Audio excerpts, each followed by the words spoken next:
Awesome. It is so good to be here. Last year, I was in this exact corner by myself with a laptop and my partner, Jim. The year before, I was around a little campfire outside by myself until Allison and Inger appeared. And then every other year, this room has been filled with 250 people. So I can't tell you how awesome it is to be in this room with all of you and to know that all of our people in the community of She Tells Sea Tales are out there at this very moment tuning in. So thank you for being here with us tonight. My name's Kelly Watson, and I'm the founder and the MC for She Tells Sea Tales. And today, I learned that there's a good chance that I know 0.005% of all of the women mariners in the world. And that might not sound like a very big number to you, but you have to picture it is the entire planet. And that to me is crazy. And I know that I'm an extrovert, but even for me, that seems like perhaps it's time that women represent a larger slice of the 24,000 mariners around the globe. We represent somewhere between 1.2 and 2% of all the mariners internationally. A wildly small proportion of the industry is led by us.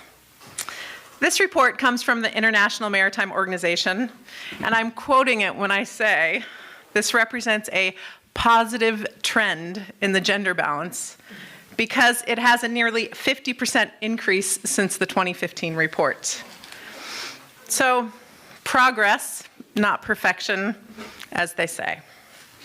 So tonight, along with this awesome crew of women, I am so honored to be here representing and introducing to you an incredible group of women mariners, marine biologists, storytellers, and speakers.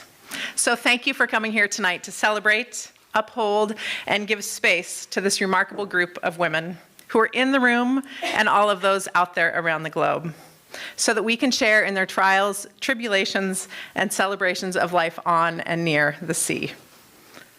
I went for a swim today in the Puget Sound, just trying to shake it off, get ready. And it was my first one since November. Last year, in the dog days of the pandemic, I went pretty much every day. And I wear a wetsuit, just to be clear, because it's ridiculously cold. So I headed out on my swim today. I nearly gave up many times, but I didn't because of my very humble friend, Mary.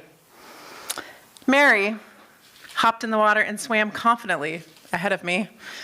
She kept checking back over her shoulder to see if I was okay, and I'd kind of give her this thumbs up between me swearing to myself and wondering why I think this is such a great idea. And then pretty soon I was like, just go ahead. I promise I won't die, and I will do my best to see you at the pier. And the water was so cold, it's about 45 degrees somewhere right now, that I was treading my water, and of course I was swearing some more, and Mary just was gracefully splashing ahead of me, making the cold water look like she was literally in a lap pool. But Mary made it easier for me to make my goal of getting in the water. I had a goal of 500 meters, and I doubled that today. She really helped me get where I wanted to go today. But Mary didn't do the work for me. She didn't change the conditions of the problem that I was having. She didn't somehow miraculously, which is too bad, change the 45-degree water to something warmer. She didn't give me a tow, although I kind of wanted one for a minute there. She didn't hold my hand. She did not give me a pep talk. She didn't shame me into giving up either. She just was there. She just kept unassumingly swimming. She checked in on me, she kind of smiled, and then she just swam. And she led me the way, even though I hadn't been counting on that. And I swam my first half mile today since November, so thank you, Mary. This event, a little shout out to my wild swimmer friends. This event and the Girls Boat Project, which this event supports, does just that for young women. It shows us that we can all just hop on in. It'll be fine. It'll be all the things that life is. It'll be abnormally normal. It will be cold and hot and uncomfortable, but sometimes comfortable. It'll be fun and scary. It'll be endearing and heartbreaking, joyful, mundane, brilliant. And it'll be everything else we all know it will be. For too long, all of us have been told what is open or closed to us, depending on our gender, our skin color, our sexual orientation, our preferences, our cultures. But this event and the women who are sharing here tonight and who've shared every year here and who are out on the high seas tonight, they are here to show us the way. Those of us that are on shore wondering what we're capable, wondering if we're able to hop onto a boat or into an opportunity that the world doesn't expect of us. And that answer is yes. It's kind of a hell yes. One stroke at a time, just keep breathing. Swear when you need to. Tread water when you need to, and gracefully just swim forward when it's possible in this beautiful and complicated world. And we're not taking away the struggles. We are not. Sad to say, creating an industry where no harm will ever be done, where misogyny and bigotry doesn't exist. We are just showcasing that it can be done. No fanfare. Tonight's the only night of bright lights. There's no coddling or cajoling or caroling. There's just a steady rhythm of, yes, you got this. It's okay. This is possible. Hop on in, and it might even be lovely, and I'll see you on the ocean. It's a great place to be. So that's why this event exists. It was created to support the Girls Boat Project, which is a youth boat project here in Port Townsend that gives young women and non-binary youth a welcoming space to pick up skills, comfort, and competency in a field that we all know is clearly male-dominated. And this event was originally, it was just that. It was a way to raise funds to keep that program afloat. And then somehow, She Tells Sea Tales has taken on a life of its own. Women in the audience, some are who are here tonight, have gone from landlubbers to captains. Students locally, girls have gone from the high school to the boat school. It's really giving us a path forward. So if this is your first She Tells Sea Tales or your 8th or maybe 9th She Tells Sea Tales, welcome. Welcome to the family of women and men who are here to create a space to celebrate women who love working, living, playing on and near the water. So the idea tonight is to watch and listen deeply, to know that women are doing the things that they're all doing. All of those things that sometimes we've been led to believe women don't, can't, won't, shouldn't, haven't yet done. And as my grandmother used to say, if I weren't such a woman, I'd call bullshit on that. Just go do whatever you want to do. And no, it will not be easy, but find a Mary, find somebody who will have your back.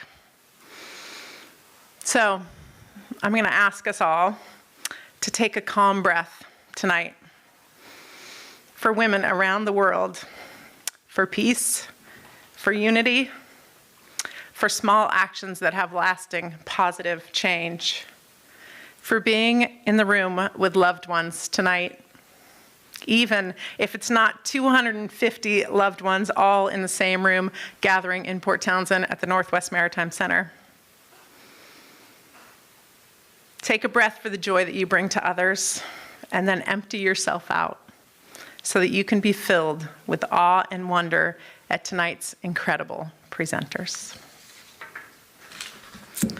And our first presenter.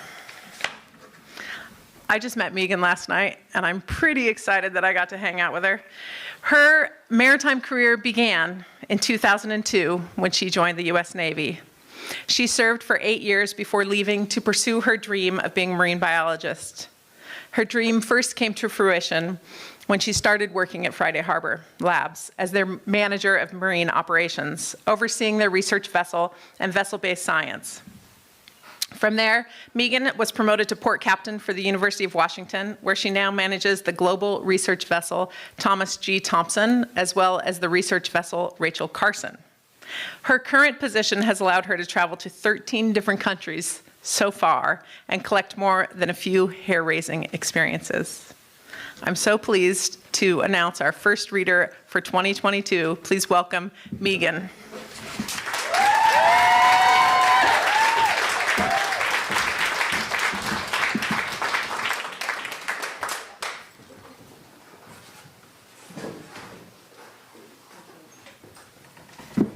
Good evening. What an honor it is to be here and to be with this amazing group of women as well. My name is Megan Corcoran, and I'm the port captain for the University of Washington. Some of you may be wondering, what is a port captain? And don't worry, I wondered the same thing when I was first approached for the job, and I had to Google it. But what a port captain is you oversee a fleet of vessels. And for me in particular, I oversee the Thomas G. Thompson and the research vessel Rachel Carson, which means I do all the crewing, the regulatory, the logistics, and the cruise planning with the scientists. So this particular story has to do with the research vessel Thomas G. Thompson. In 2018, the Thompson started a world tour. As a matter of fact, we went around the world 4 times. If you counted all the miles from February of 2018 until May of 2020, they went all the way around the world 4 times. We also were going to South Africa. And I learned from a crew member that in South Africa, our sister ship, the Ron Brown, which is run by NOAA, had some stowaways on board. And I realized that I needed to figure out how this happened so we could prevent that on board the Thompson. So I spoke with their CEO and their executive officer and asked how this happened. And they told me the harrowing story of what happened when they were in Durban. And they also told me that, so we knew to be aware, but also they told me that there were at least, if you had 1 stowaway, then you always had 2. So I took this to our captain of the Thompson and let him know that this is what we should expect. And we had gone to South Africa 6 times. And on the 5th time, we had been in and out, and I think we kind of let our guard down a little bit. So in January of 2020, we were in Cape Town. We had just finished a cruise, and we had a particularly long time port call in Cape Town. Typically, it's about 4 days. We were in there for about 8 days. And then we were demobilizing a cruise, and then we had our Coast Guard inspections, our ABS inspections, and then we were mobilizing the next cruise. I happened to be on board because I did the cruise before with the scientists. And so as we start mobilizing the next cruise, one of our marine technicians, Jen, she was helping out the scientists. And just to give you an idea of the Thompson is 274 feet long. We have 21 crew. We have 2 marine technicians, which are the liaisons between the crew and the scientists, and then we can have up to 36 scientists on board. So if you're counting, that's 59 people on board the Thompson. So it's quite a large ship. So Jen was helping the scientists on their first day of mobilization. They were putting equipment on the foremast, and she was running cables from the foremast down through the deck. And so she was on the bow, and she was getting the cables through, and then she had to come into the vessel and into the forepeak. The forepeak on our vessel is massive, and actually it's a beautiful sight to see. I think that the forepeak on the Thompson is stunning. And it holds a lot of our equipment, including our shackles and our lines, and it also has bucket shelves all the way up to the bow of the vessel. And the bucket shelves are 5 shelves tall, and each of them are deep, and they're holding things like our life vests and our immersion suits. So she climbs up the bucket shelves to get to the point where she knew that cable was coming through the deck. And she climbs up, and when she gets up there, she's looking to see where that cable is, and the headlamp that she had on fell off, and she looks down to get the headlamp. And when she looks down, and this is according to her, she sees this beautiful sleeping face, and she thinks to herself, what a beautiful face. And then her next thought was, oh my God, it's a dead person. And then her next thought was, it's a stowaway. So she runs down those 5 bucket shelves. She runs down the passageway, and this is on the main deck.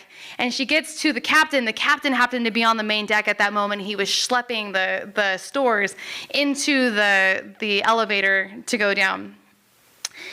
And she runs up to him and says, Cap, there's a stowaway on board.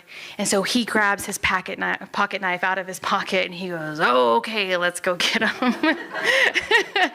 And there was another Marine tech on board who also heard what was going on. And so she grabbed a fire axe off the bulkhead and let's go. So the 3 of them ran into the forepeak. So the captain says, I know you're in here. Show yourselves. And no one moved. And he said again, I know you're in here. Show yourselves. And all of a sudden, this gentleman sits up from the very bottom bucket shelf. And now Jen is shocked because that's not who she saw. She saw the person at the top, right? And now she realized she stepped on this person heading up, and then she definitely stepped on him heading down, and he didn't make a peep. So the captain then yells again, show yourself. We know that you're in here. And so the man that was up top sat up. And at this point, a lot of the crew were now in the forepeak, because if there's any coconut telegraph that's strong, it's the strongest on the Thompson, so everyone knew.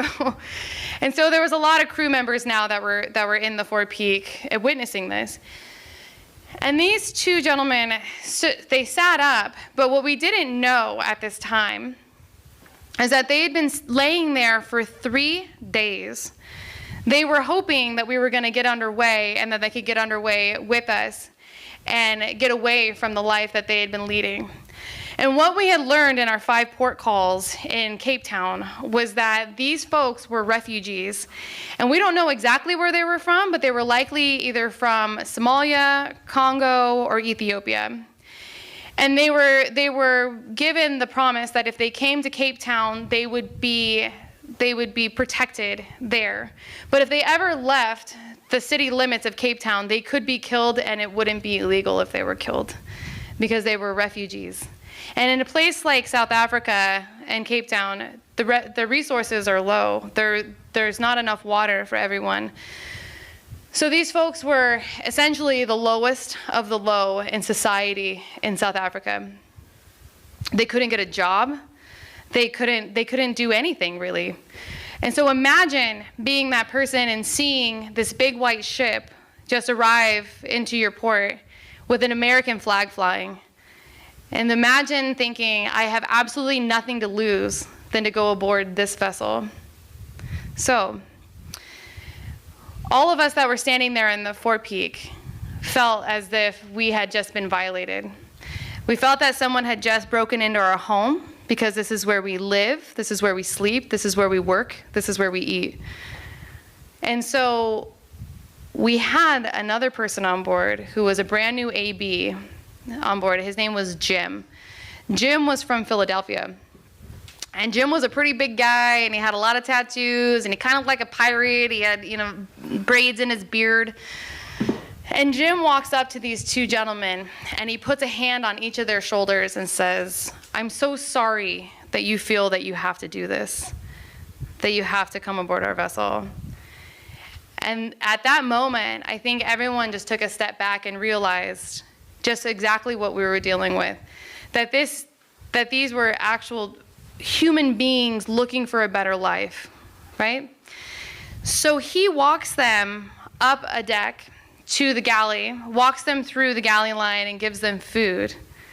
And then he leads them to the gangway. The captain was asking them, how did you get on board? And they weren't replying. And we didn't know if it was because they didn't want to tell us or if it was because they couldn't speak English. And he said, did you come on board? Did you come up the gangway? And they said, yes. And we still didn't know if that was the case or not. But we decided that we were not going to call the authorities because we didn't know what was going to happen to them. And we wanted to make sure that they were okay. So they went down the gangway, and that was at 11 a.m., and that was the end of that. I ended up calling the U.S. Embassy that day and told them what happened, just to make sure that we were clear. And they said to me, did you throw lines? Meaning, did you leave the pier? And we didn't. And they said, well, they weren't stowaways then. They were trespassers. And that's okay. Because we knew that if we had gotten underway, there was no way that we could have pulled into another port because we wouldn't be able to get them off of our vessel unless we could prove how they got on and where they got on. So that next evening, so we got them off at 11 a.m. At 4 in the morning, we had another woman that was on watch. She was wearing all dark clothing, and she was standing just behind the gangway. She was under the next deck, essentially, so she was in the shadows, so she couldn't be seen, unbeknownst to her.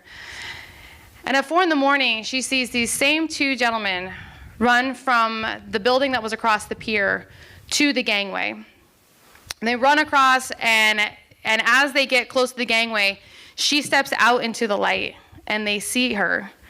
And they immediately stop and realize that they have been caught. And that night, I had already ordered security because we were leaving the next day, and I knew what would happen if we had stowaways on board, and I didn't want that to happen. And so the security guards saw them as they rushed the gangway, and they turned around and ran back into the building, and the security guard followed them with a 2x4.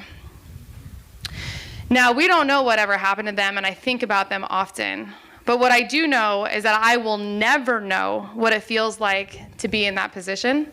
I will never know what it feels like to be a refugee, to lose everything.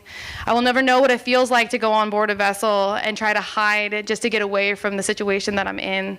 And I don't think that any of us here will ever know what that feels like. If we're lucky, we'll never know what that feels like. But I do hope that all of us can learn from A.B. Jim about what it is to have compassion, respect, and love for all of those. And this is a situation that we're in right now when we look at what's happening in the Ukraine with all the refugees. And that's why I felt that this story was very relevant right now. So I hope that all of us can remember A.B. Jim and have his kind of compassion. Thank you.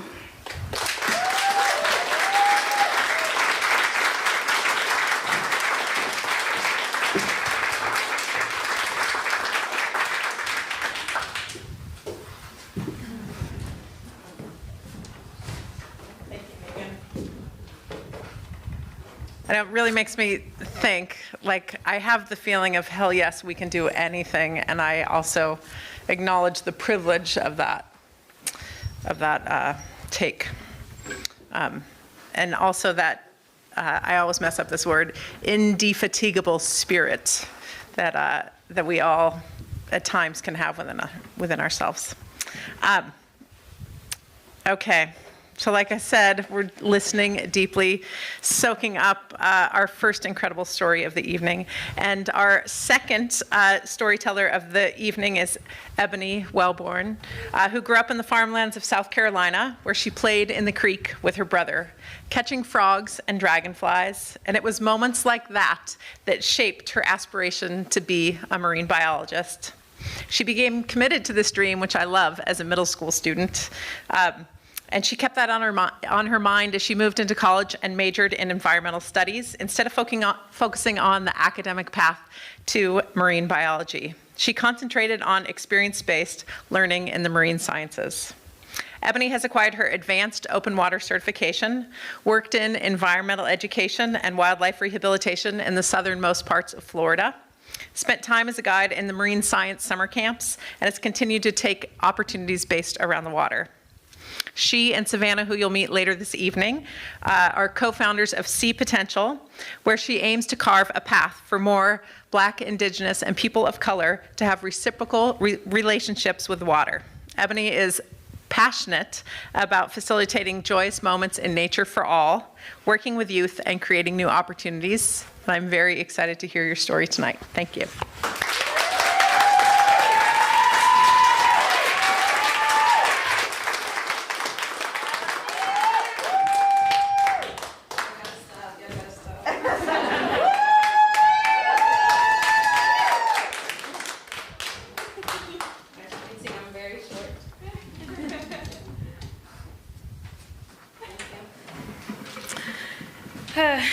Hi, everyone. Let me just start off by saying that I am not your traditional mariner. I have not had those experiences of being a captain or a second mate or a deckhand. But I can say that I have learned about all of those positions. I can say that I know how they move across the boat and what they do. And I've learned this for my community so that I can go back and share that with them, so that if they ever wanted a chance to do this job, that they had the opportunity and they had someone to support them. But you might know through all of my research and figuring out this career path that what is common between us all is that we have a relationship to water.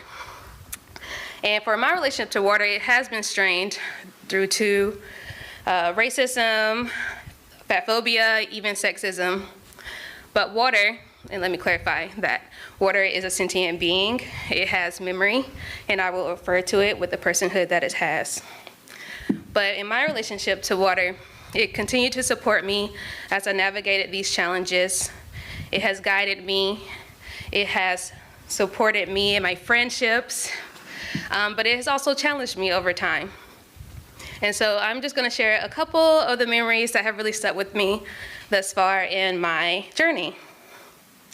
To begin with, as you kind of heard, I grew up in South Carolina on the farmlands. It's always been very hot there, so we spent a lot of time outside. Me, my brother, living with my mom and my dad in our cute little home. Hold up. Not trailer park, because she got on me last time for saying it's trailer park. It's a mobile home community. Yeah, we always got encouraged to stay outside, and so we always went to the creek that was near our home. It was covered by these huge oak trees, but the creek was small enough that you could actually put one foot on the other side and stand comfortably. But you know, me and my brother were children at that time, so we saw opportunity and chances to be curious. And so we decided that we were going to get our science kits from the house. It was like this little cage. There was a little magnifying glass, a little tongs, and we just thought we were doing something. But we decided to catch dragonflies and frogs and put them in the same cage. And as you know, through observation, which is a scientific skill, it didn't go so well, but the frogs had a great time. But it was moments like that that really gave me my first opportunity to engage with water, and it gave me reasons to want to wonder about what water is. It gave me something that I wanted to protect. And so for me, that was very foundational. And in that moment, I got to see water as an elder. It created a safe space for me to learn and also see the cycles of life. But, you know, I think I mentioned it earlier, and if I didn't, that's fine. But water has also challenged me in a lot of different ways. So I'll tell you about how I went to do my recertification. I got my open water and advanced certification in college. For me, I was like, well, this is my opportunity because that's something I can do now and I think about later, and that's what it's called, student debt. But, you know, that's another story for another day. But I hadn't dove in a few years, and so I really wanted to do my recertification and just kind of get a refresher. So I was in Seattle, a very rainy, cloudy day. The water was churning. I'm standing outside, freezing, trying to get on this wetsuit, and I'm feeling kind of uncomfortable at this point. Was watching everyone around me going into the water, doing their thing, you know, had a truck full of gear, and I'm just with myself, you know, kind of only person of color, also having an impact in that space. But I was like, okay, I'm still here, I'm gonna do it. And we finally make it to the water, and I see that it's tossing and churning, and I'm like, okay, well, you know, that's fine, I'm here to do it, I'm dressed, I'm ready. So we get in the water, and she gives me a moment to, you know, adjust. And I'm trying to meditate, calm myself down, but I can still feel the nerves, you know, running through my mind. But I'm like, okay, I'm here. And so she asks me if we're ready to descend. If you know anything about scuba diving, you go down first and then you get to dive. So we're trying to descend about 5 to 10 feet. And I'm trying to clear my ears, and I can't. So I rushed to the top, and she was like, what's wrong? And I'm like, I can't clear my ears. She was like, okay, that's fine. You know, that's normal. You haven't dove in a while. And I said, okay, I'll try it again. And so we descend again about 5 to 10 feet. And again, I can't clear my ears. So I rushed to the top, and she was like, are you okay? And I was like, yeah, I'm fine. I'll just try it one more time. We'll see. Maybe I have a cold that I don't know about. But give me one more time. And if not, then we can just call it a day. And so this time I'm trying to calm myself. I'm like, gosh, Ebony, do this. You can do this. And so we descend once again. And I actually made it this time. Not far, got to 30 feet. I have an advanced open water certification, so you can go down to 100. But we started at 30, and we're just diving around. I see my sea stars and anemones. But at some point, I can kind of see her taking off a little bit, you know, and I'm just trying to keep up, and it just feels a little bit uncomfortable for me to keep up at the pace she's going. And I start to get in my head, I'm like, she's my instructor. Like, isn't she supposed to be watching at my pace? Like, trying to help me. I'm out here, you know, breathing hard underwater. Like, can't you see me? I'm struggling. But she does it, and I can feel myself starting to get in my head. And at some point, I see what I assume to be a shadow. And so I get scared, and I run to the top, which you're not supposed to do because it can cause seasickness. So I get to the top, and I'm like, okay, I'm frustrated. She's like, okay, how about we just call it a day? And I'm like, yeah, I agree. I don't think I want to do this anymore. And at that moment, I was really upset. I was like, water, like, I'm out here, I'm trying to re-engage with you in this way, and you weren't supporting me. Like, I thought you were supposed to be there for me. But, yeah, I was like, okay, didn't get no response. But after a while, I really realized that it was my fear that was causing me to have these experiences. It was me realizing the depth of our relationship that I haven't been focusing on has changed. And so I wanted to, from that experience, I learned that I should try to re-engage. And with this, leads me to my next story. Because at this point, all of my experiences with water have been involving other people. It has not just been me, so I wanted to take up something that I could do that was me and water. And so I took up paddleboarding. And this was really fun and challenging. I'm out here trying to frill, you know, do my thing. It took me a lot of times. I would go out for 30 minutes, maybe an hour, staying in the shallow end. If I fall off, I'm not going to get hurt. But in this particular story that I'm going to tell you, on another rainy, cloudy Seattle day, I was like, I'm going to test myself today. So I go to Alki. I don't know if anyone knows about Alki, but it has two sides. One tends to be more flat, where you can tide pool, and the other side is more sandy, but also a little more rocky. And so I start off on the flat side, and I'm like, okay, I'm on the board now. I'm like trying to get my little water feet. I'm paddling on my knees, and then finally I get comfortable. I stand up. I'm paddling around, letting the water take me downstream, bring me back up, trying to get some exercise. And then at some point, I was like, I look at the rocky side, and I'm like, I think I want to test that part. I want to see where our level of trust is at this point. I want to kind of give to show that I am ready to move forward in our relationship. This is water for me.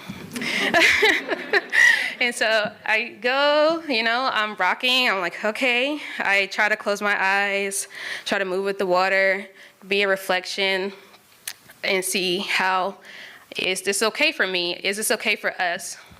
And at that point, I really did get comfortable. So I'm standing there, I'm paddling. I'm really enjoying myself. I go hard for a little while. And then I sit. I sit and I meditate, and I thank water for being there to support me, and I write a poem. And so I really want to share these stories to show you that relationships, as you all know, because you're in relationships with everyone, friends, whatever the case, but they're complex, you know? There's many dynamics to that relationship. And for me, it's the same way with water. It brings me joy. I have to set boundaries.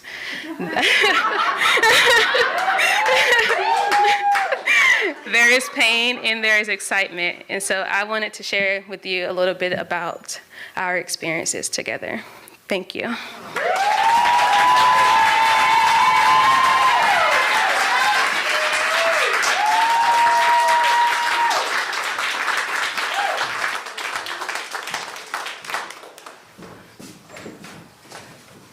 Thank you. That was awesome.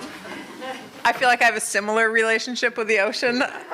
But I would say, I'm sure I'm a bit older, but like our relationship moves in waves. Like there was a few years where I was like, I think the ocean is trying to kill me. But I think it was also like, you got to up your skills, Kelly. And then it hasn't tried to kill me as much lately, although maybe this afternoon, luckily Mary fished me out. Thank you. The next reader, Laura Edgeland, has been on the docket for a couple years. So because Port Townsend is kind of one of the largest per capita sailors, women sailors, probably, I would like to say, in the country, maybe, you guys can tell me here, in the world. And Laura is a traditional tall ship sailor. I'm not positive exactly where we met, probably along the water some way, maybe at Wooden Boat Festival, maybe on Schooner Adventurous. Laura is an artist, a scientist, a tall ship sailor. She grew up on the shores of the Salish Sea and spent a lot of her early adulthood chasing adventures on the water. She sailed on various tall ships from California to Maine, one of those being Schooner Adventurous, which is near and dear to all of our hearts locally here, before an injury forced her ashore. During her long recovery, she shifted her focus to creative work and education, which set her on a course for new adventures, including teaching woodworking and sailing as part of the Girls Boat Project right here at the Northwest Maritime Center, earning a second Master's of Science degree from Western Washington University, finding a pretty awesome partner, having a pretty awesome daughter, and authoring a nautical ABC's children's book. So please welcome Laura Edgeland.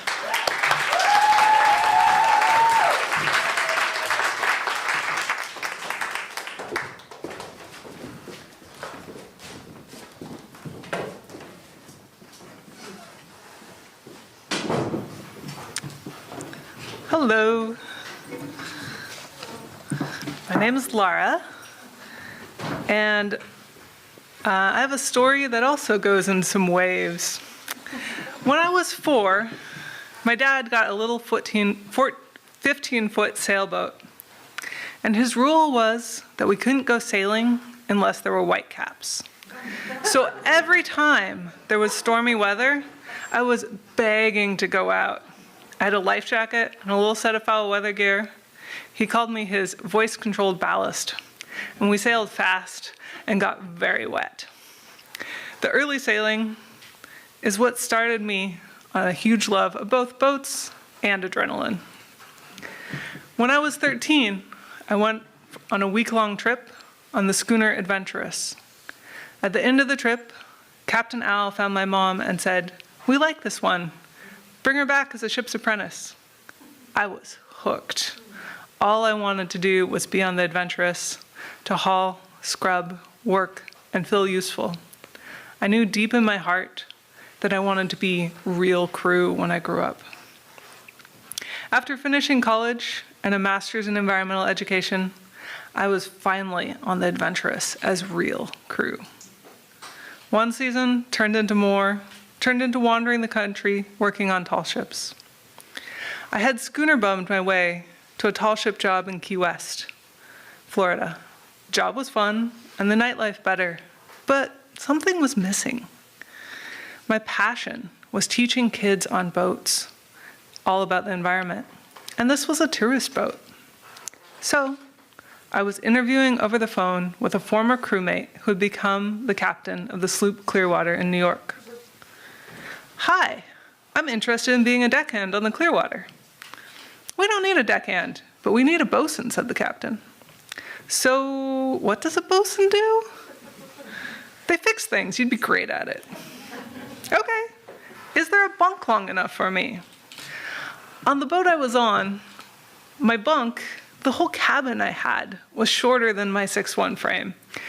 And the bunk was narrow, which meant that when I slept, either my knees hung off the bunk or my rear did, which was not so comfortable. "Yes," the captain said, "the bosun's bunk, it's about 20 inches wide, but it's 7 feet long." "That'll do." "Can I stand up below decks?" Also key for a tall sailor. "Yes, if you stick your head between the deck beams." "Okay, I'll take the job." The sloop Clearwater is a historic replica built by Pete Seeger and many others to teach folks about cleaning up the Hudson River. Hundreds of thousands of kids and adults have been on the Clearwater learning about the Hudson River, and the program has inspired many other tall ship-based programs, including the one on the Schooner Adventurous, where I started. The Clearwater is a large gaff-rigged sloop, which is a rather dangerous way to build a boat this big, but it's a replica of the type of boats that were used to move both cargo and passengers in the 16 to 1800s. The Clearwater has 4,300 square feet of sail in just 3 sails. And it's a gaff rig too, so it's big and heavy. The boom is 65 feet long, and the gaff on top of the sail is 45 feet. It can take 15 people to pick up the sail, and that's just the canvas. This was the cheapest and most efficient rig back in the day for hauling cargo, and the sails are good for catching fickle winds on the river. You have fewer sails to tack, and you tack a whole lot on a river, even one as big as the Hudson. Or if you're going downwind, you jibe a lot, which is when you send the rear of your boat through the wind instead of the bow. On most boats, you do a controlled jibe where you sheet in the sail and bring everything across in a nice controlled manner. But it can be hard to do that on the Clearwater. There's just too much line to haul in fast enough. So you do flying jibes, which means that your 3,000 square foot mainsail comes swinging across the deck really fast. The boat's built for it, and the person steering with the giant 10-foot tiller oversteers to soften the bang at the end. To jibe, you also have to have someone do one of my favorite jobs, which is throwing sheet. To do it, you grab up armfuls of the main sheet and throw them across the deck in the direction the sail is moving. Then you get out of the way as fast as you possibly can so you don't get beheaded. This hopefully prevents the line from getting tangled or wrapping around a part of the boat and ripping it off. It's a terrifying job, but I found the adrenaline of it downright electric. I also liked tending the jib, which was 1,000 square feet, the size of many boats' mainsails. And it was so big and heavy that it was sheeted to a metal ring around a horizontal log across the foredeck called the jib horse. This rig got stuck a lot, and the best way to get it loose was to take a flying leap and zombie stomp at the block. And if you did it just right, you could grab the line above it and ride it across the deck, adding your momentum to help it unstick. I loved the Clearwater, with the fast pace of sailing on the river, of constantly seeing new things, night sailing down into New York City and being hit by a wall of light and noise, and sleeping on top of the wide boom in the big sail on hot nights. I felt so in tune with the boat that it felt like she talked to me and told me when something was wrong. I loved rolling out of bed and fixing things, being the one who could get that darn shackle unstuck that the crew was frustrated with.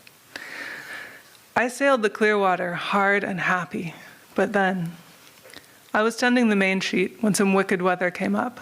Our captain said, "Get the sail in now."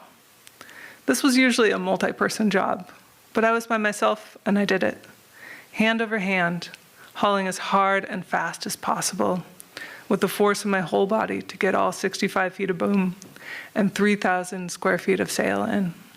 You do what the captain says in an emergency. As I hauled, I felt something go wrong with my wrists, both of them. That night it caught up with me. What I didn't know at the time was that I had hauled so hard that I tore the cartilage between the bones in both my wrists.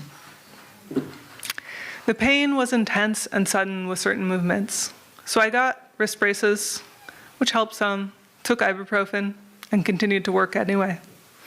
Bad idea. I made it worse. When you put on braces that keep a part of your body from bending, then put it under strain, things tear like tendons. And I was too stubborn to realize it. I was 28. My identity was built on being strong and tough. But being tough isn't enough when your wrist bones are grinding together and your tendons are torn. So after a couple months of trying to keep working, I ended up ashore with both wrists so damaged that I could barely lift a glass of water. I was a muscular, 6-foot giant of a woman with a 200-ton captain's license, and I had to move in with my mom, and even have her chop veggies for me so I could make myself lunch while she was at work. I felt so helpless. I couldn't make a living and was so lucky that my mom was there for me. I got quiet, depressed, started having migraines and stress-related challenges. I missed the sea with a passion. I lost 40 pounds, mostly muscle. My arms shrank. My hands stopped being thick working hands and became thin and delicate. I learned how to use a computer mouse with my toes, rather badly, but it helped on the days when my wrists really hurt. I listened to audiobooks to pass the time because I couldn't hold a book for long. It went on and on. I felt like I would never be better. Would I ever get my wrists back healthy enough to live a normal life and support myself, let alone sail again as more than a passenger? After a year of doctor's visits, a surgery intern finally figured out that there were bones grinding together in my wrists, and I had the pisiform bone removed from each wrist. Usually goes right there. This was a crude but effective way to stop them from grinding together. And hey, you've got 8 bones in each wrist. I can make do with 7. However, my tendons were torn ragged, according to the doctor, and only time and physical therapy could help. I pulled myself together and focused on physical therapy, on being healthy and getting stronger, making it through each day, day after day. It went on and on. During the challenging time, my dear friend wrote a Dr. Seuss-style book by collecting rhymes from friends and families titled, "You'll Get Better, You Will." Here's a little quote from it. "Recovery is slow and it's not very fun. It takes a long time and it's never quite done. The stretching, massaging, and therapy show that each day you're better, you're more on the go. It's easy to feel down like life isn't there, to get sad and wonder if there's hope and where. Hope, as I've known, is where you make it to be, though sometimes it takes a few friends to help see. There's love all around you. It's there and it's here, and will always be ready to help chase away fear. 'Cause one thing is certain, of doubt we have nil, that dearest Lara, you'll get better, you will." I didn't believe him. I had spent so long in the struggle that the little progress I made was imperceptible to me.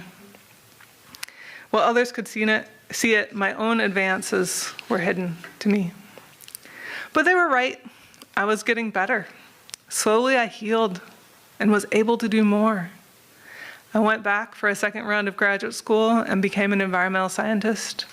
I found that I could sail with friends as long as they did the heavy work. I was able to work again with some disability considerations. I settled down with a great partner and even started racing a sailboat on the lightest duties. Life was pretty good. Then I became pregnant. I was absolutely delighted, but I was also scared. Would I be able to physically hold and care for my baby? The first few months of motherhood were rough, really rough. My partner could only take 2 weeks leave, so I was on my own most of the time. It was rough for the usual reasons of exhaustion and sleep deprivation, but also because of my disability. I got through it by using baby carrying packs. I think I tried every type I could find. I used nursing pillows and all the props and tools I could figure out. I did more physical therapy and kept lifting and holding my little girl even when I was really sore. I got stronger and stronger. It turns out that lifting a steadily increasing and wiggly weight is great strength training. I found that I was able to do more than I thought I ever would. While my daughter was little, I was even able to return to working on boats as a captain here at the Maritime Center. I taught sailing and woodworking for the Girls Boat Project. It's a fantastic program. Thank you everyone for supporting it tonight. I'm still a sailor, but I'm so much more. A scientist, an artist, an author, a partner, and a mother. The adventures now are smaller and closer to home, but life is so full. Adventure knows no size or distance, whether it's sailing to the far horizon on a tall ship or watching a dancing daughter sail across the living room floor to the sound of Mongolian heavy metal music. There was a time when I could barely lift a glass of water. Now I can lift all, let alone my own spirits. Now I can pick up and lift all 50 pounds of my wonderful 4-year-old daughter and lift not only my spirits, but hers as well.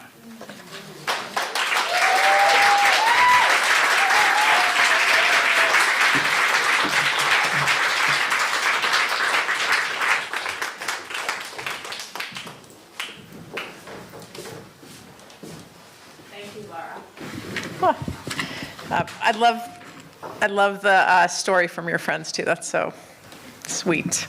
Yeah, I had the honor of working a little bit with Laura overlapping during the Girls Boat Project a few years ago. Right now, what's going to happen is I'm not going to introduce the people who are going to come up here and speak to you, but I am going to say that Lulu's parents are going to come up and share a message from the Northwest Maritime Center.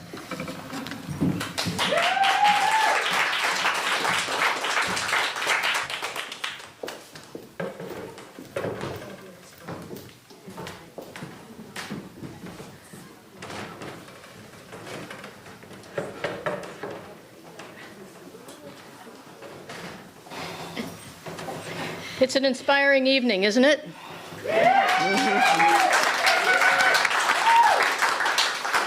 I'm Nancy Early, and I'm an alum of She Tells Sea Tales and a 2-time circumnavigator. My boat took me and over 65 different women on adventures on the world's oceans. And I'm Lynn Turwards, Northwest Maritime Center Board President, and this is Lulu, our ship's dog.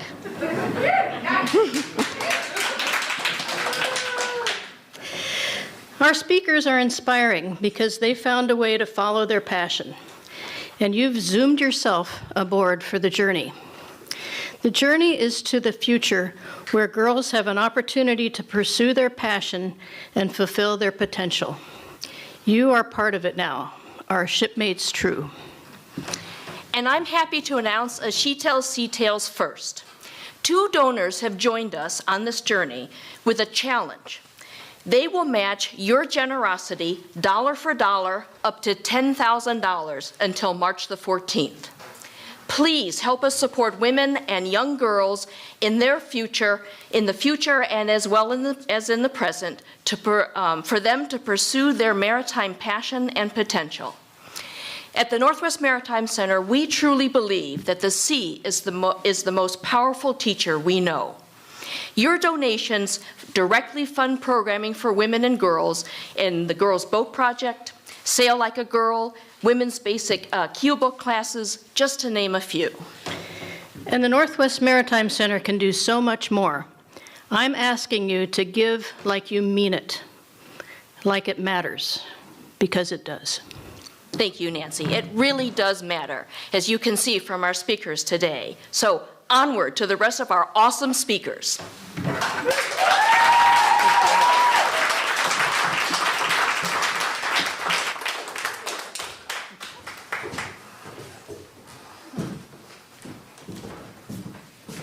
They're going to give Lulu a dog bone for every $100 that comes in tonight, I heard. Lulu is counting on you. So locally, if you happen to be in Port Townsend on March 11th, so just 3 days after International Women's Day, which is March 8th, there will be a gathering and photo opportunity for women of our working waterfront. If you have worked in Port Townsend or affiliate yourself with Port Townsend, East Jefferson County, that photo opportunity is 4 p.m. at the Cotton Building, and it will be open there from 3 to 6 to make new friends, meet old friends there. So it is for all the women who love the sea and are deeply connected to it. Perhaps you're a boat owner, marine trades, captain, rower, paddler, passage maker, photographer, writer, deckhand, tall ship sailor, fisherman, artist, musician. You get the picture here. So this will be a snapshot of time in Port Townsend. This is led by one of my personal heroes, Diana Talley. And so please show up and help us take a snapshot of women on our working waterfront on March 11th, 4 p.m. at the Cotton Building. Speaking of legends in Port Townsend, working along the waterfront, tonight we have with us the 2022 Tall Ships America Lifetime Achievement Award recipient, Susan Britton. Susan has lived on 2 continents, sailed 2 oceans, lived in 2 genders. Their journey on tall ships started in 1980 when they signed on as a deckhand on the first Pride of Baltimore. From there, they spent the next 30 years plus working as a captain on various schooners and wooden working boats. In addition to working as a carpenter, a caulker, which sometimes is called a corker around here, depends on which coast you're on, a rigger, on the building restoration of several ships. Susan now lives on Marrowstone Island with their life soulmate of 40 years, Cindy, and has been working for Sound Experience, which is the schooner Adventurous, since 2018. I'm super excited that you're here. We're in for such a treat. Welcome. Thank you, Susan.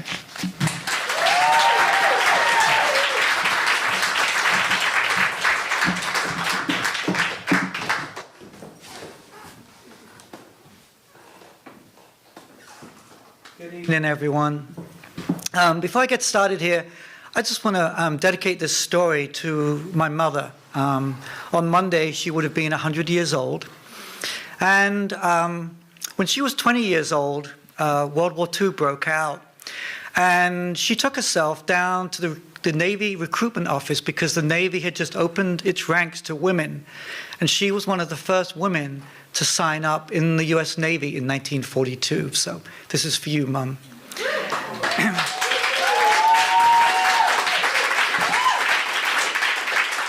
So, 42 years ago, I was hired to work on a tall ship for the first time.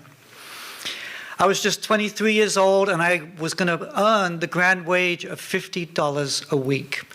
The tall ship was a beauty. She was a topsail schooner with a crew of 12. 130 feet in length, had a 23-foot beam, 9-foot draft, carried over 9,000 square feet of sail, was pushed along by a small 85 horsepower Caterpillar engine, and instead of a ship's wheel, she was steered with a 10-foot long tiller. When I was putting the story together for this, I cringed at some of the things I didn't know as a new deckhand. The first day on the vessel, I was sent aloft, and I remember edging out onto the top yard for the first time, my feet shaking in the foot rope, and edging out over a parking lot, a cement parking lot, and I thought my life was about to come to an end. A few days later, I was sent aloft again to cut some seasons, and I remember taking out my brand new rigging knife with its intricate braided lanyard that was attached to my belt. And as I reached over my head to cut the season, I realized that intricate braided lanyard wasn't long enough, and I had to return to deck, feeling very ashamed. I didn't know how to paint. I didn't know how to throw heaving lines. I didn't know what a deck wash was.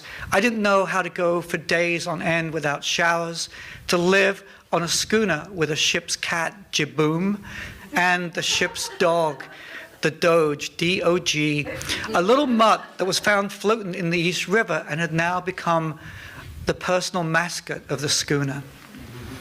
But little by little, day by day, I did learn. I, at times, was just overwhelmed by the sheer size and power of the vessel.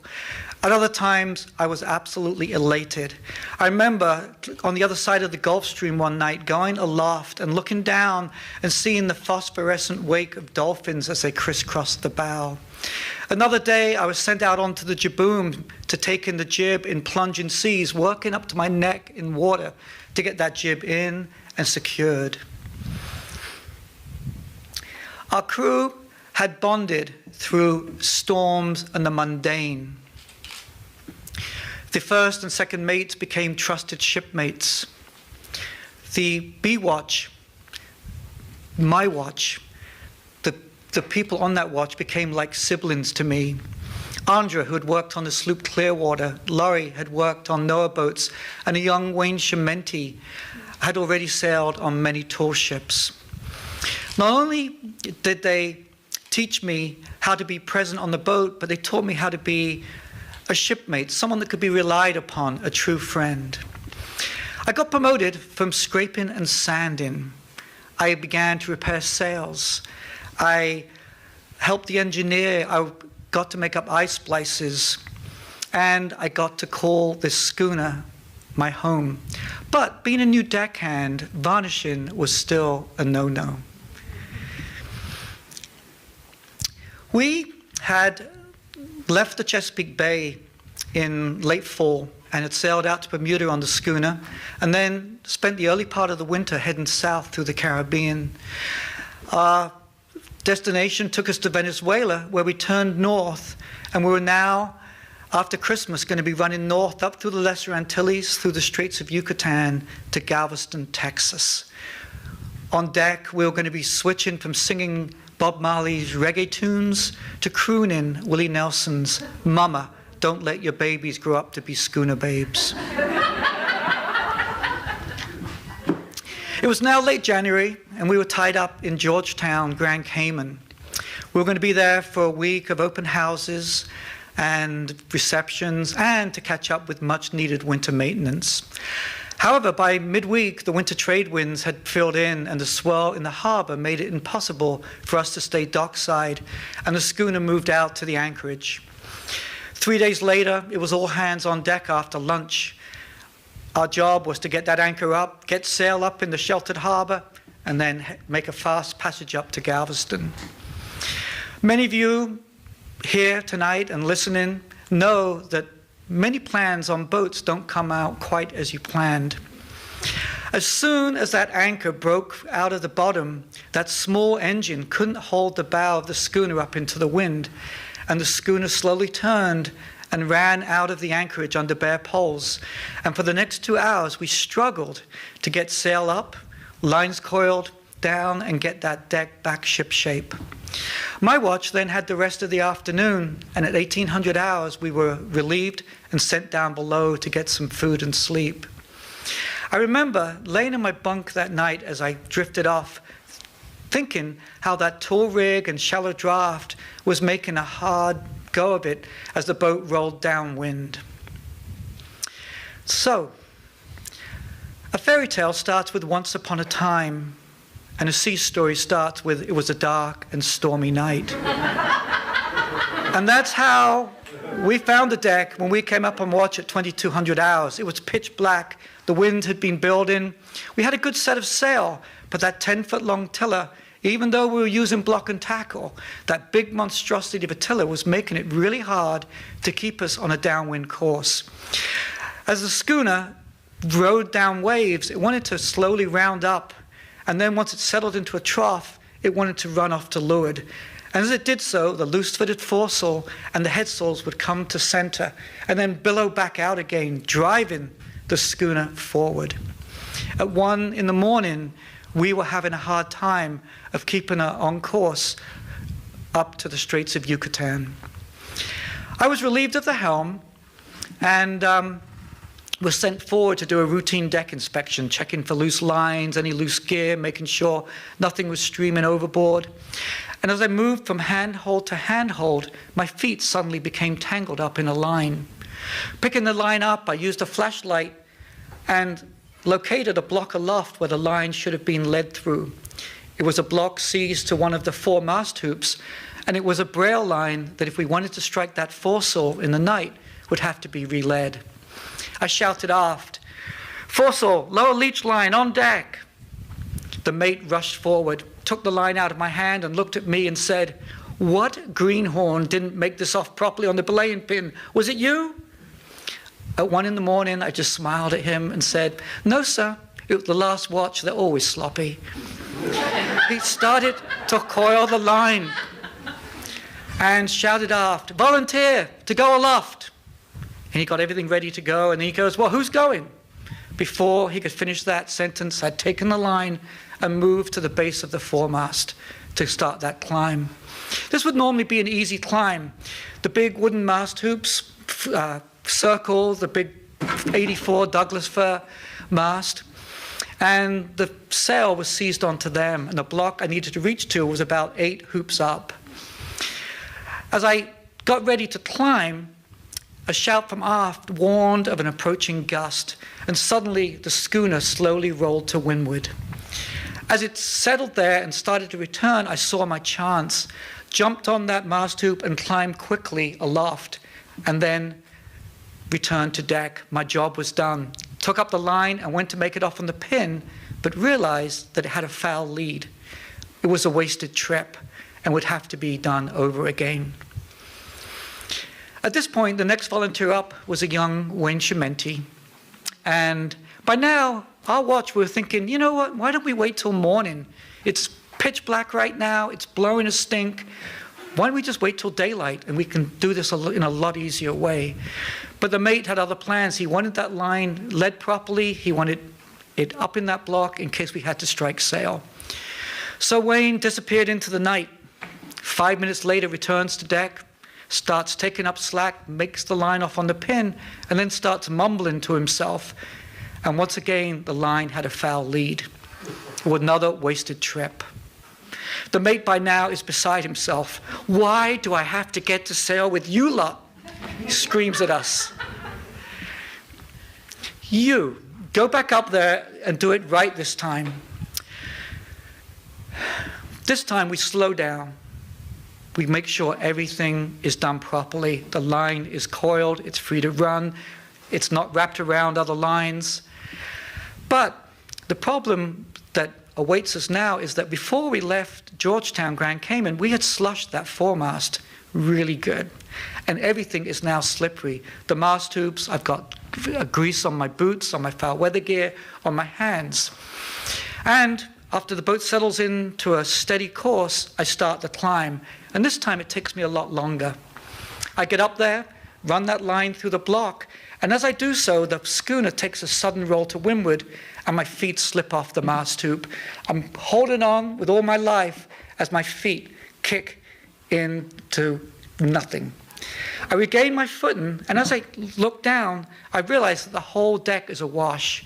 We've been hit by a good wave. And as I look down, the schooner settles into a trough and suddenly sails off downwind. And as it does so, that giant foresail, that big piece of canvas, comes across. I can't for the life of me imagine what would have walloped me that hard, nor pried my fingers loose from their grip. But suddenly, I find myself suspended in complete darkness before I fall.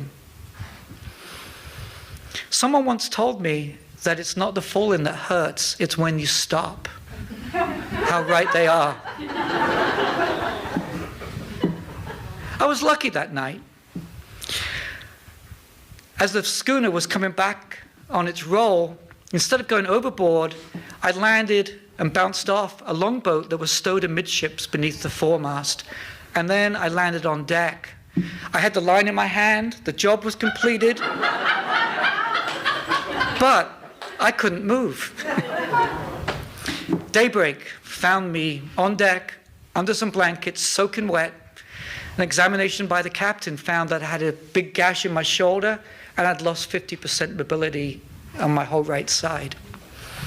They moved me down below after breakfast, but they couldn't get me into a bunk. So instead, they laid me out on a cabin sole next to the foul weather gear. And there I stayed till we got to Galveston.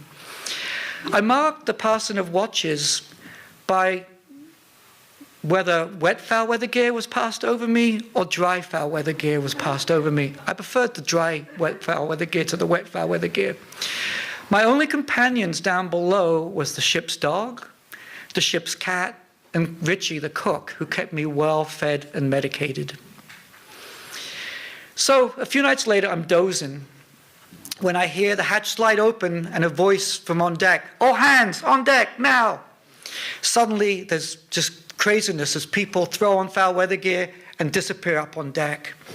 The hatch is closed, and I'm down below by myself.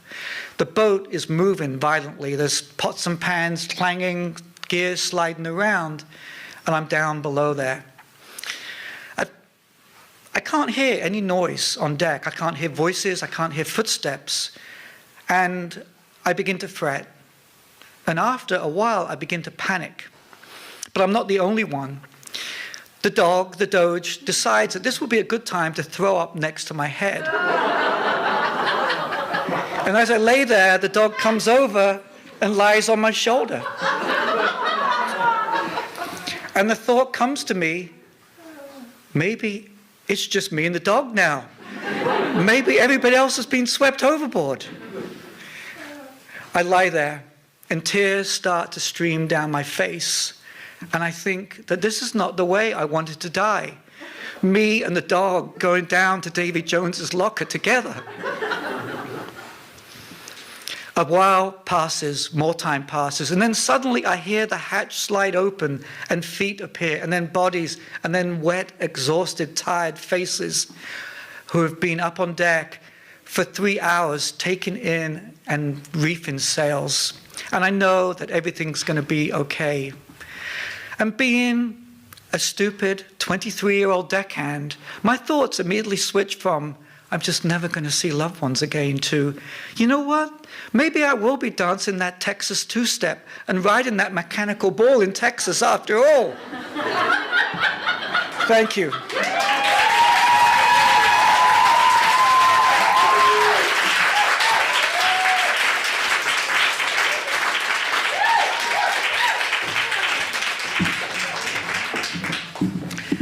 Thank you. That was fantastic. We are all so lucky that the longboat caught you on the way down, Susan. Although I don't know if you're really like encouraging people to enter the career. Harnesses. Wear a harness. Yes, now you wear harnesses. And please also check out Sound Experience's website, because that is the Schooner Adventurous where Susan now works, and they also have a lot of fantastic programs. I was so lost in the story. I was like, oh yeah, wait, I'm presenting. So Ginny Wilson is our next presenter, and she earned her Bachelor of Arts in Environmental Outdoor Education. There's a little theme between a couple of us here tonight, at Western Washington University. She enjoyed an eclectic array of many careers: retail manager, nonprofit administrator, teacher, commercial fisherman, bicycle tour guide throughout the West. And in 2018, which is about when we met, she graduated from the Northwest School of Wood and Boat Building in Port Hadlock and has been pursuing her passion for boats ever since. Before striking out on her own as an independent shipwright and custom woodworker, her journeys included going to Tasmania to build a boat for the Australian Wood and Boat Festival, teaching woodworking classes, which I begged her to teach at the middle school, helping finish a Poulsbo boat at the Northwest School of Wood and Boat Building. She then spent the better part of 2 years working at the Shipwrights Co-op in Port Townsend before striking out on her own as a shipwright, custom woodworker, and starting Thorn Boatworks. Ginny loves, so please look that up too. Ginny loves self-supported bicycle trips, camping, snowboarding, skateboarding, cooking, singing, dancing, running, and being outside with her pup, Tough. Most importantly, she loves to make people laugh. Please welcome Ginny.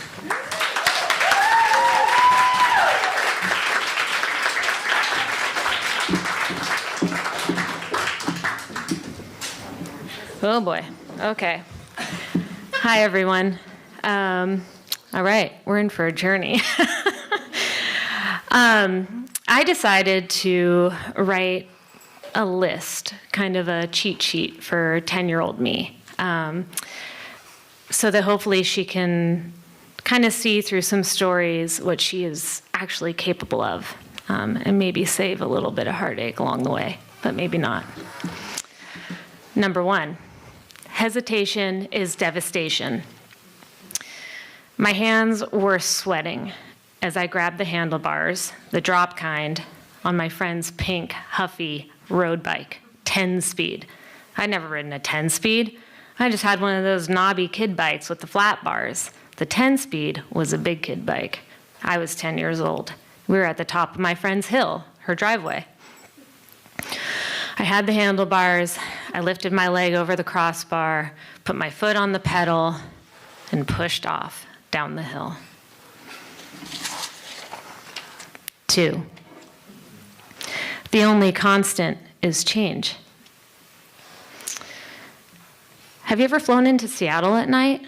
A little girl asked next to me on the airplane. I said, no. It was toward the end of an east to west cross-country flight, my first flight alone. I'd already been befriended by the nuclear family that surrounded me on the airplane. It was September 1993. Until then, I had only lived my 10 short years in this life, tide pooling on the shores of the Atlantic, building sand castles, body surfing, playing with Legos, searching for frogs, getting dirty, listening to MC Hammer, and evading torture from my siblings. But this flight was slingshotting me into my new life in the Northwest, on the Pacific and the Salish Sea. I was scared. The girl and her mother insisted that I trade seats with them so that I could see Seattle as we flew in. It was gorgeous. It was September summer night, essentially, and the lights just lit up and they were all reflecting off of the water.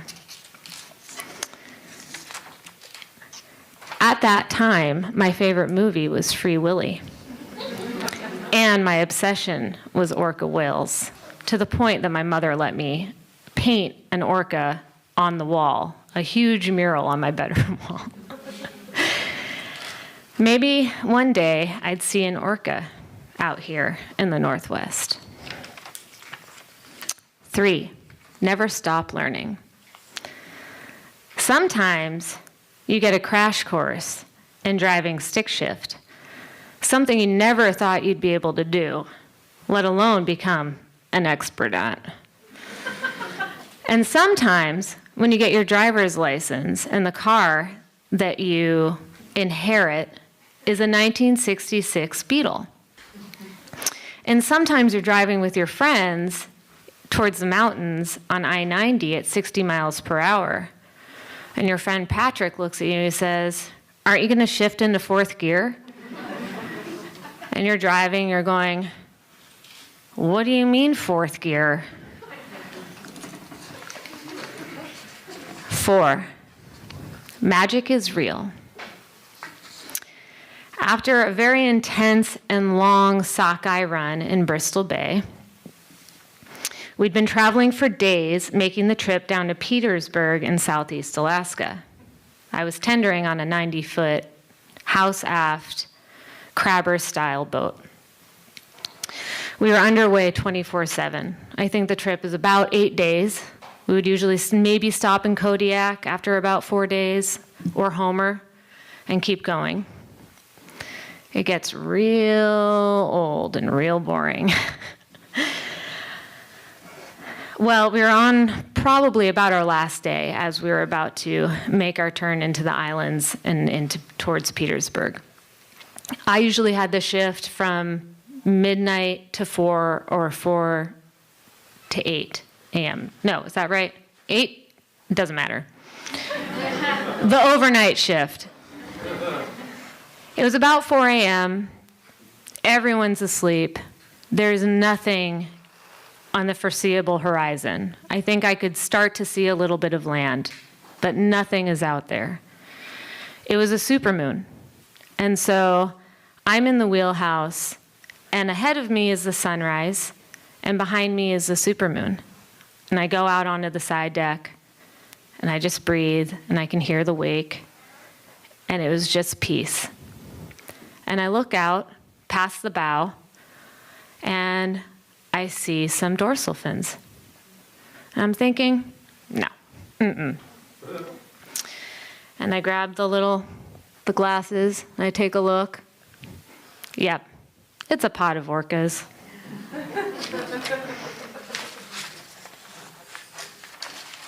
Five, never stop pedaling. I woke up in a tent in Gillette, Wyoming. Don't know if you've been to Gillette. Maybe have driven through if you drove on I-90 across the country. Woke up in a tent in Gillette, Wyoming, in an RV park, in a tent with 2 dogs and a person. And did I say in a tent? With all these things, a 2-person tent. Woke up, got coffee, looked at our phones, did our things. We were in the middle, almost exactly in the middle, of a cross-country bicycle trip. We got our stuff together, brought the dogs out for a walk, did their thing, we did our thing, packed our ridiculous bags full of all kinds of things that were completely unnecessary. We had been weighed in Missoula, Montana. I was hauling 150 pounds of dog and things and stuff, and a cast iron pan. Because why not? We shove off. I'm sure we stop for a donut, because that's what we usually do, maybe 3. Head out of town. Gillette is a coal town. So we kind of meander out of like coal country, but then farmland, very conflicted landscape. There's horses running next to us, saying, hey, hi, how are ya? Curious. And then there's nothingness. We're just riding. We had a tailwind. It was wonderful. We were being pushed. First 30 miles, like nothing. Got to a rest stop, rolled up some honey and peanut butter and tortillas, ate, dogs did their thing, we did our thing. We leave the rest area and we start climbing. And I don't know if you know when you're going up towards like you're approaching a pass, like a mountain pass, and there's those gates, and it says closed for 6 months a year when it starts snowing, and those poor people are probably trapped in that area forever. So that's like that. We're starting to head towards the Black Hills. We're starting an upward trend of rolling hills, mountains. We get up to the top of the first climb, start to descend, and there it was, the worst headwind of my entire life. I was pedaling as hard as I possibly could in the easiest gear, and let me tell you, I have a lot of gears, and was probably going about 3 miles per hour. I probably could have walked faster. Tough was even like, what is happening? Do you want me to ride this bike for you? He had his head nuzzled like he did. He was in a basket behind me, and he'd have his head nuzzled right here because he needed to like see me at all times. So we go on, and this is for 30 miles of headwind. We're rolling and climbing endlessly. I mean, like a nightmare, like it would never end. The sun starts to set. We're really climbing now. We're trying to get to Sundance, Wyoming. We're going up, sun's setting. My patience is wearing. I look up. I don't know, this could have been a hallucination. I'm not sure at this point. But I look up on a cliff, and there's a horse up there in silhouette pretty much, hair, wind, watching me. I don't know where it came from. I don't know what it's doing. I feel judged, but it's okay. It was beautiful. It was maybe the only thing that got me through this day. I don't know. So I stop. I'm done. I'm done. I was ready to just throw my bike while the horse watched. I stopped. My friend came back. It's okay. You got this. Okay. Starts raining. Drink some water, spoon some Nutella. Okay. Put raincoats on. Everyone has, dogs got their raincoats. We have our raincoats. We actually all matched. I don't know how it happened. And we start riding. It's dark, it's raining, and there's the sign with the beams shining down on it. Sundance, next exit. We get off at the exit. We go to the gas station. Oh, God, we're going to go to the gas station. They're going to have hot dogs. Oh, they're going to have hot dogs and all, like, Twinkies and all the worst things in the whole world. It's closed. But at least it had a covering. And there's a truck there with a scamp, you know, the trailer, the little scamp thing. Really cute little fiberglass. And had Montana plates, and 2 young bucks come out and say, hey, hi, how are you? Introduce themselves, wondering what in the cuss we're doing. We tell them, and then they give us banana bread that their mom baked. Best banana bread of my life. You say that a lot on a trip like this. Anything you have, best egg of my life.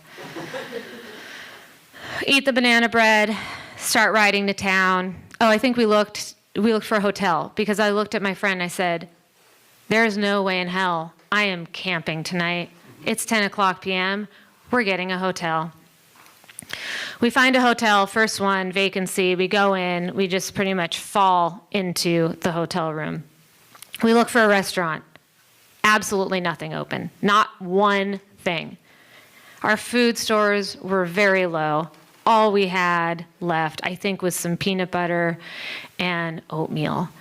And instead of lighting our camp stove in the hotel room, we decided to microwave some of that oatmeal. We put the oatmeal in the cups from the hotel room, we microwave it, we look at it, put some peanut butter in, look at it again, just start eating. Cheers. 6, don't take the easy way out. Have you heard of the boat building school here in town? My mom asked. I don't think so, but maybe once upon a time when I was like researching a million different things I could do with my life. It looks like it's right up your alley. She knows me well. You should go take a look at it. It was the fall of 2016, and my mom had recently moved to Port Townsend, and had quickly become a landing pad for me, Tough, and my Astro van when I was in between long stints of trips guiding bike tours all over. My mom has always encouraged and supported my crazy dreams, believed in me, and always had ideas of things that she thought I could find a world of passion in. I'm pretty lucky. One time she even thought, you know, you could be a professional golfer. I love you, Mom.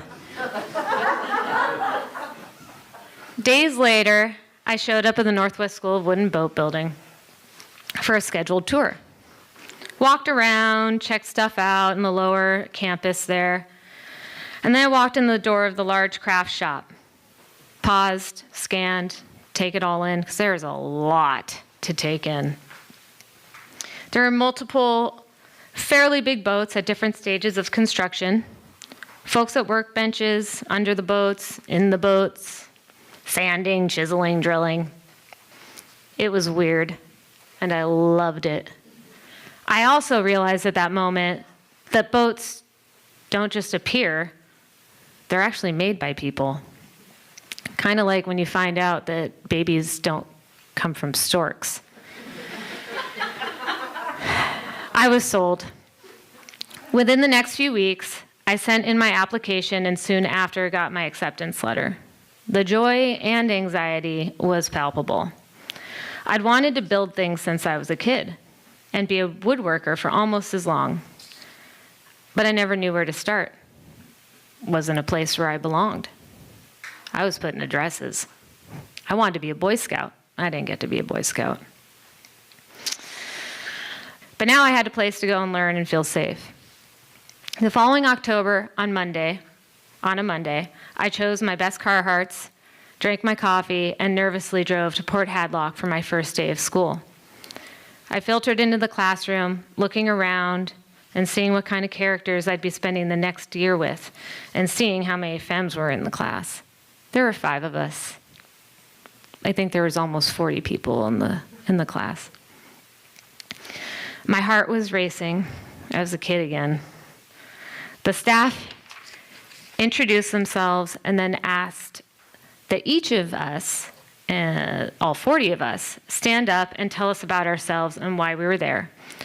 My last name was Wilson, which meant that I waited for quite a while, nervously thinking about what I was going to say, kind of like here tonight. It came around to me. I stood up, looked around at everyone. Hey, hi, how are you? Number 7. Yet again, last year in the spring, I found myself on another cross-country trip. I was on my way back from Boston. I had driven there to help with my help while my dad went through cancer treatment. So I was there for 6 weeks, and then I was driving back. I had Tough, my Astro van, my bikes, a lot of stuff. I'm on I-90 outside of Sioux Falls in South Dakota, when all of a sudden, transmission fluid just starts hemorrhaging from my hood into my windshield.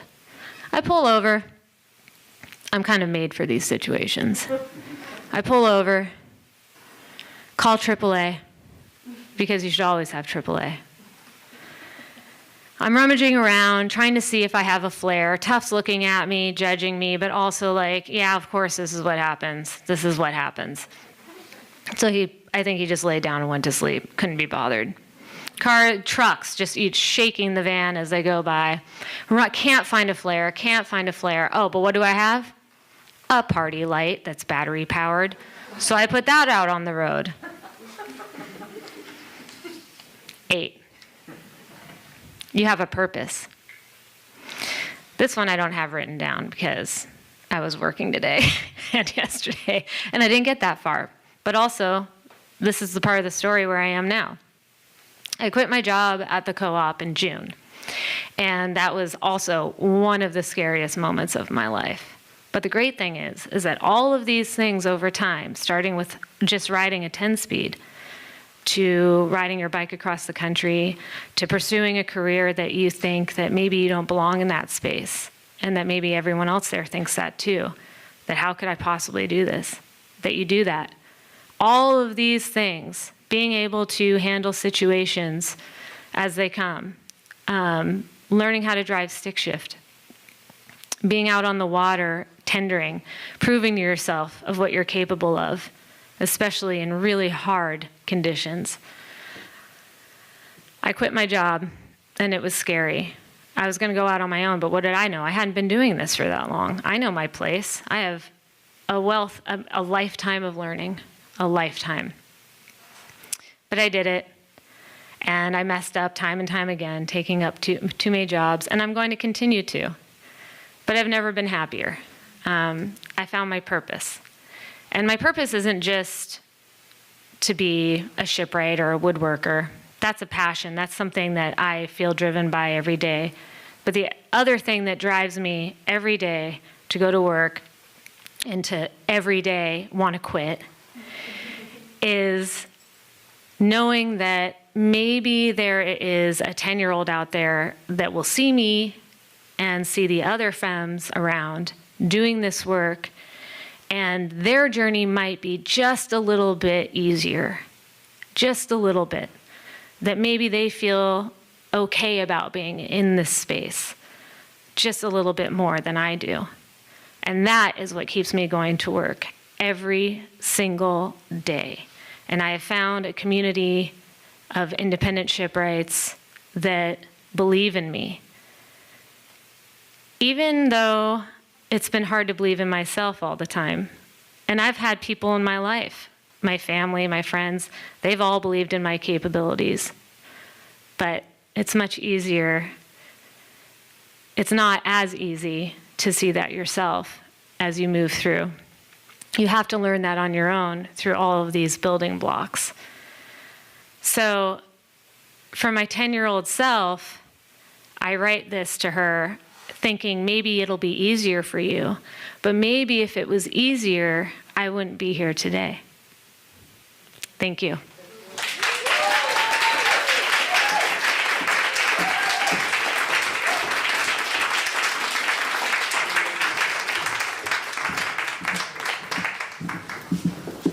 Thank you.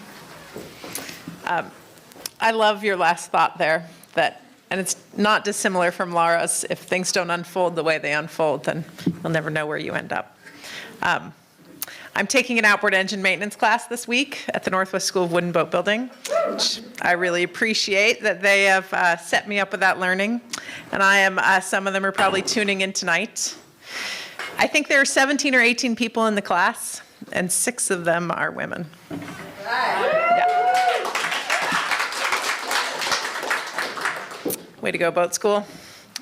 Our next reader, I'm super excited to hear her tale. Savannah Smith grew up in Renton, Washington, in an animal-loving home. From an early age, she was exposed to a variety of animals, from hermit crabs to peacocks, learning early on that each animal has a unique soul and relationship with the world. Ever since picking up her first book about dolphins in the 2nd grade, her curiosity ran wild about creatures of the ocean. And while pursuing her degree in marine biology, Savannah quickly realized the importance of representation and value of community. As a co-founder of Sea Potential with Ebony, she unites her passions for marine biology and inclusion to foster curiosity, illuminate opportunity, and engage the heart. Her work aims to highlight BIPOC perspectives, cultural resilience, while simultaneously offering tools of healing. Please, a warm round of applause for Savannah.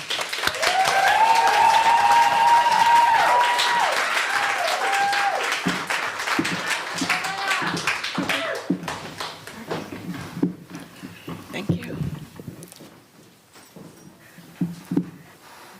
I have always been somebody who loves the water. And I actually had an epiphany this past year that my relationship with water is the first relationship that I ever known and one of the deepest relationships that I've known. Around this same time of year last year, I was going through a really tough time, and I found myself meditating and self-reflecting a lot. And there was one point where I was in this state of meditation, under my blanket, kind of curled up in a fetal position. And in that moment, it was like I returned to the womb in all her darkness and stillness. I was reminded what it felt like to be comforted, nurtured, and caressed by water. And I believe that being in the womb was arguably the most safe and secure that I've ever felt. It's probably why water continues to have this lingering power over me, this power to calm me and to bring me out of my mind and into true presence and joy. I'm also a Pisces, so I feel like that's just, undeniable connection to water. Water is a healer, a nurturer, a teacher, and so much more. I will always seek her out, and I find that I always return to her. I remember I always wanted to have my birthday party at the pool when I was a little girl, and I was never a strong swimmer, but that didn't stop me from wanting to hop around and splash around at the pool. Oftentimes not even getting my hair wet. I used to lovingly call these little hairs on the back of my neck my water hairs when I was a little girl, because they were the only hairs I would let get wet. And like Ebony alluded to, it's important to have boundaries in your relationships, and that was mine. So swimming at the pool was fun, of course, but swimming at the beach or at the lake was really where it was at for me.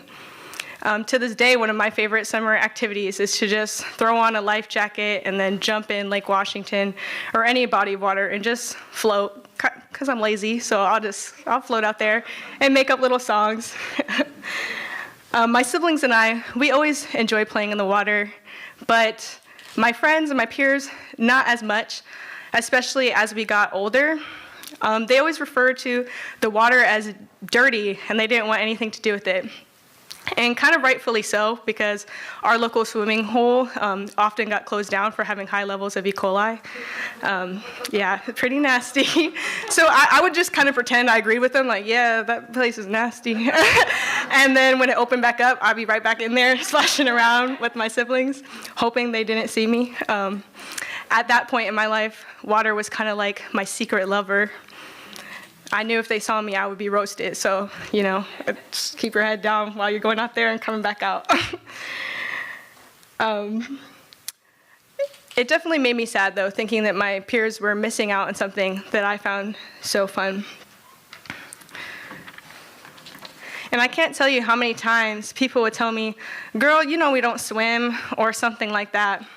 It wasn't until later that I learned that people from the African diaspora actually have a really rich history of connection to water and swimming ability. In fact, the first written account of surfing happened in Ghana in 1640, and in the time of enslavement, Africans were the strongest swimmers in the world and were even using that ability to buy their freedom. But I digress. My peers were right that I wasn't a great swimmer, and they didn't swim either. But I knew that didn't mean that we couldn't. I grew up watching my dad swim. He's a black man, but I swear he's also part shark or something, because he would swim just on the floor of the swimming pool. And he would stay down there for so long, just slowly gliding so gracefully. And then when he swam on the surface, he swam with intense power and speed. My connection to water continued to grow as I found myself collecting shells, taking care of an aquarium at home, and even going on a sailless sea expedition in the 7th grade, which I believe is part of Northwest Maritime Center now. Yeah. But what I really wanted to share with y'all today is a story of when I felt disconnected from water, which was unusual for me. When I felt angry, frustrated, resentful, and embarrassed. This was an experience that was a huge challenge for me and really impacted my mentality. In the summer before 11th grade, I was in a program called Summer Search, and they provided me with the opportunity to go on an outward bound trip.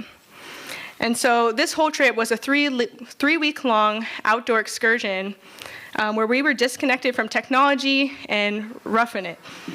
Like, we were sleeping in tents that were really just tarps propped up by our hiking poles, and then strings and rocks kind of supporting it out.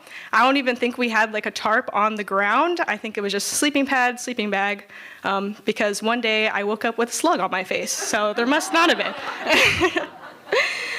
The first 11 days of this trip were going to be a kayaking excursion around the San Juans, camping on various islands along the way. The first thing about this program that got me was they made us do a morning dip every morning. And so I already wasn't a morning person, but dunking my whole body in the frigid cold water did not help with that. And mind you, once it got out, we're changing in our little tarp tents with all the breeze coming in and you're just shivering. It wasn't my cup of tea. I was excited to start the kayaking portion of the trip, though, because I'd never been kayaking before. But as you know by now, I love the water.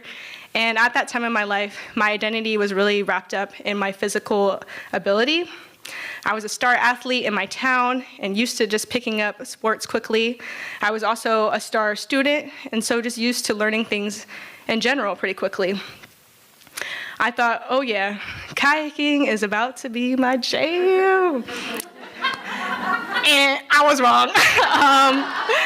All that excitement, yeah, very wrong. All that excitement quickly turned to dread. Because to my surprise, I was the slowest kayaker in the whole group. I had noodle arms that constantly gave out. And I felt like I was holding the group back. And that was really embarrassing for me. As the days went on, I found myself getting more frustrated. Pretty early on, my sunglasses fell into the water, and I didn't say anything because I thought, what can you do? But let me tell you what I didn't know is that eyeballs can get sunburned. And from all that time out on the water with the light reflecting back at me, my eyes got sunburned. And it felt like onions were constantly just sitting under my eyes for the rest of the trip. Once I got in my funk, it was pretty hard to get out. Some days were pouring rain and my hands would go numb, but we were still out there for hours. Even on the islands, I felt like the universe was attacking me. I remember leaving my shorts out to dry after a long kayaking day once, and a raccoon pooped on them. It was the worst smell that you could imagine. Despite all my frustrations, though, there were some magical moments. At one point, we encountered a fast and strong current that was forcing us to have to kind of change our route a little bit. So we had to do a new skill for all of us called ferrying, which was basically pointing our kayak in at an angle between upstream and perpendicular to the main current so that we could float horizontally across without much downwind drift. So we had to do that. But at the same point where this was all happening, there was a harbor seal haul-out rock, and birthing season has just recently passed, so it was full of seal pups. And as we were ferrying across, all the seal pups were jumping into the water, and normally we would have to be hundreds of feet away from wildlife, but in this situation, it was unavoidable. So that was the closest I've ever been, and all these tiny little seals were under the kayak and just looking up at me, and I felt like they were like, you could do it, you know? And so although I was nervous about doing that new skill and nervous about the current, I also felt really grateful and blessed to experience that moment. On the very last day of our kayaking portion of the trip, we had to kayak 11 miles in one day. And that was about 6+ hours of being on the water. My eyes were still sunburnt, and my arms were about ready to fall off. As we approached our last 400 meters or so, I was well behind the group, and I just started bawling my eyes out, just crying the whole rest of the way back. And I remember telling myself I would never, ever kayak again, and I strongly believed that for a long time, even after the trip. Little did I know at the time, but this trip shed some major light on the areas I desperately needed to grow in. It was the start of a years-long mental battle with myself and positive reframing journey. I found that water was reflecting myself right back to me, crystal clear. Water challenged who I thought I was and inspired me to dive deeper into my soul and who I could become. Over time, I learned to let go of needing to be the best at everything and fearing the judgment of others, which impacted me as I went on to earn my bachelor's degree in marine biology. I faced a bit of imposter syndrome going to college, especially coming from a majority minoritized community to a predominantly white university. I was the only Black woman in my specific degree program and one of 2 Black women I knew to be in the whole biology department. And to be honest with you, I was facing even a bit of imposter syndrome about being invited to speak at this event, because I don't technically have a traditional mariner background.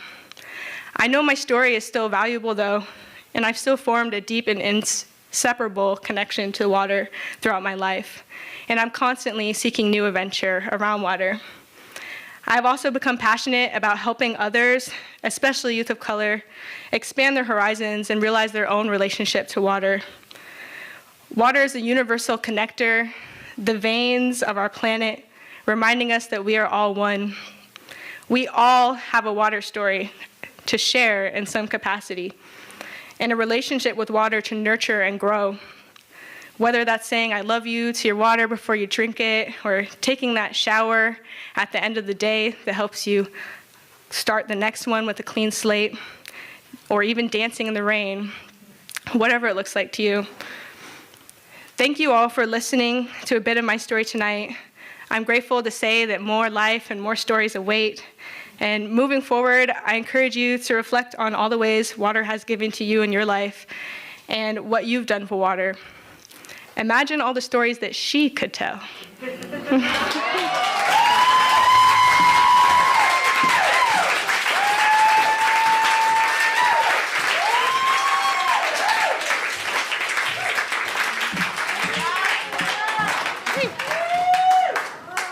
Awesome. How about all the readers come on up?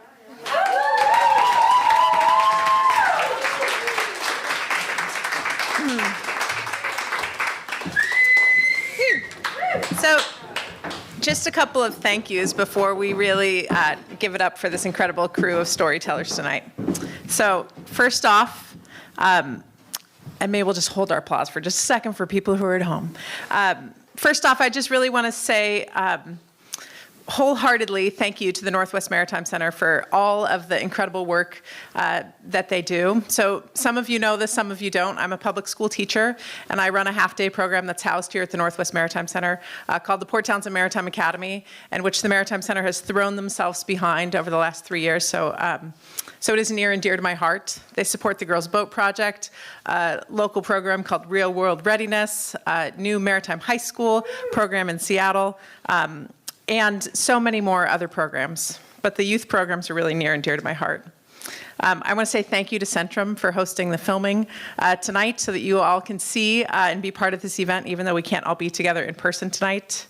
I really want to shout out to the Maritime Center staff who've made this possible, especially Barb and Angela for all their incredible work this year.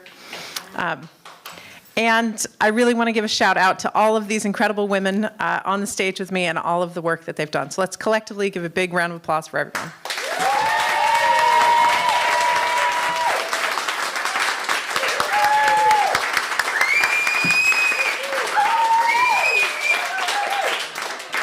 A few short announcements. You could be on this stage. Yes, you could.